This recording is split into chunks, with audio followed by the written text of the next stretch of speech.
মধ্যপ্রাচ্যে যুক্তরাষ্ট্রের সামরিক উপস্থিতি ক্রমেই বাড়ছে। ইরানি জলসীমার কাছে ইউএসএস আব্রাহাম লিঙ্কন স্ট্রাইক গ্রুপের অবস্থানকে গুরুত্বপূর্ণ পদক্ষেপ হিসেবে দেখা হচ্ছে, আর ইউএসএস জেরাল্ড আর ফোর্ড পূর্বমুখী হয়ে সম্ভাব্য অভিযানের সমর্থনে এগোচ্ছে। ডজন খানিক যুদ্ধবিমান, সামরিক সরঞ্জাম ও অতিরিক্ত জনবলও মোতায়েন রয়েছে, যা বোঝাচ্ছে যে ওয়াশিংটন একাধিক স্তরে সামরিক বিকল্প সাজাচ্ছে এবং কূটনৈতিক চাপ তৈরির জন্য প্রস্তুতি নিচ্ছে।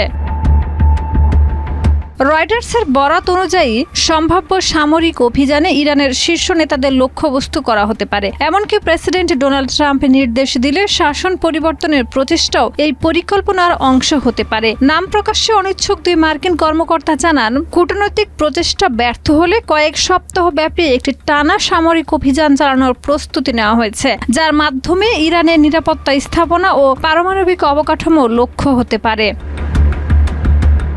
অন্যদিকে ইরানের পররাষ্ট্রমন্ত্রী আব্বাস আরাগচি মধ্যপ্রাচ্যে যুক্তরাষ্ট্রের সামরিক উপস্থিতি অপ্রয়োজনীয় ও সহায়ক নয় বলে মন্তব্য করেছেন। তিনি সতর্ক করে বলেছেন, সামরিক শক্তি প্রয়োগ পরিস্থিতি জটিলতর করবে এবং পুরো অঞ্চলকে বিপর্যয়ের দিকে ঠেলে দিতে পারে। আরাগচি জানিয়েছেন, ইরান শান্তি ও কূটনৈতিক সমাধানের জন্য প্রস্তুত এবং পারমাণবিক কর্মসূচির একমাত্র কার্যকর সমাধান একটি ন্যায্য ও উইন উইন চুক্তি।